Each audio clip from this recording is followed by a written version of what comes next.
Gunboats, all originating from South Africa, are luxury racing catamarans, all designed with one thing in mind: speed. Everything is carbon fibre from the bow to the bathroom, and we are so excited to have the chance to get on board of Panthera on the final day of racing. Gunboats have only been around for 12 years, but in that time they have revolutionised the world of high-performance catamaran sailing. The concept came from seasickness sufferer and gunboat founder Peter Johnstone. We were cruising down here in the islands, I think leaving Guadeloupe for Antigua, and we were sailing our 68-foot keelboat. It was very rough out, and the boat was doing this corkscrew motion. My kids and their mom were all barfing over the side of the boat, including myself. And when everything was out, we looked up, and there's some slow catamaran pacing us. And the French family aboard had a baguette and a bottle of wine on the table aft, and they looked very comfortable. And for us, that was the epiphany moment. I was never going to step aboard a keelboat again after that, and that's when I decided to do Gunboat.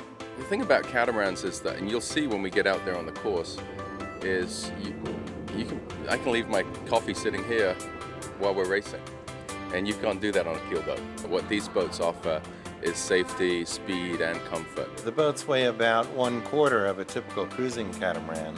Speed-wise, we'll be going faster than the fastest of the Grand Prix sort of traditional race boats, yet we're sailing a boat made for world cruising. It's just a really luxurious way to go sailing.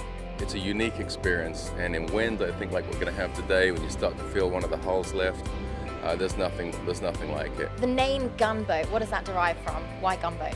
Well, we really wanted to stake our claim in the market as the performance brand, and as you know from your racing, the first boat across the finish line gets a gun.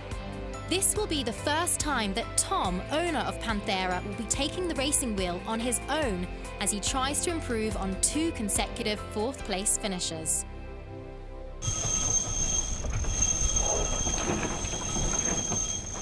The gunboat we'll be chasing today is Elvis, the king of the multi-hulls so far, with 2 victories and stripped down for pure racing speed.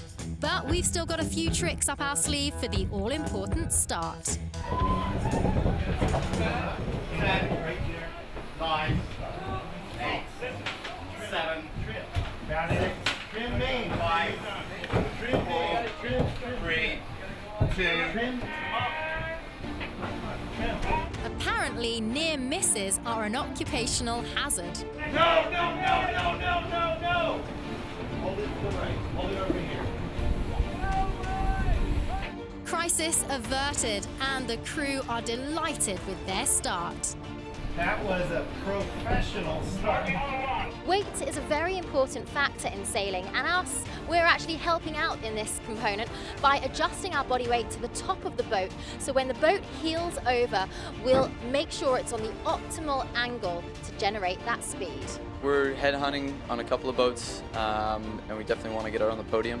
So we're going to do everything we can. We got the breeze today, so we'll be able to keep up and make sure everything's smooth.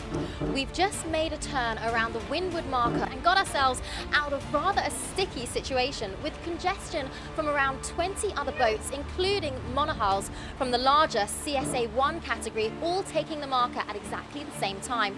We made 3 short tackings to take that turn, hoisted up the main spinnaker, and are now heading downwind towards Marigot. We're into the home stretch, and with Elvis out in front, it's a straight fight between us and Tiger Lily for 2nd place. Formidable opposition after 2 second-place finishes. And despite carrying the extra cruising weight, our crew utilises all its technology and expertise to fend off its rival and take the runners-up spot. Nice job. Do it. You realize we beat Tiger Lily by seconds?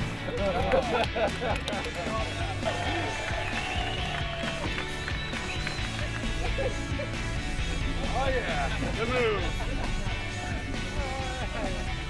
Well, what an incredible day of sailing. We are finally drying off here from all that water being thrown over at us.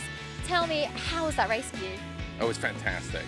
Any day on the water is a great day, but a day on a gunboat is better than a great day. And how do you rate your performance today? I think we did great, don't you?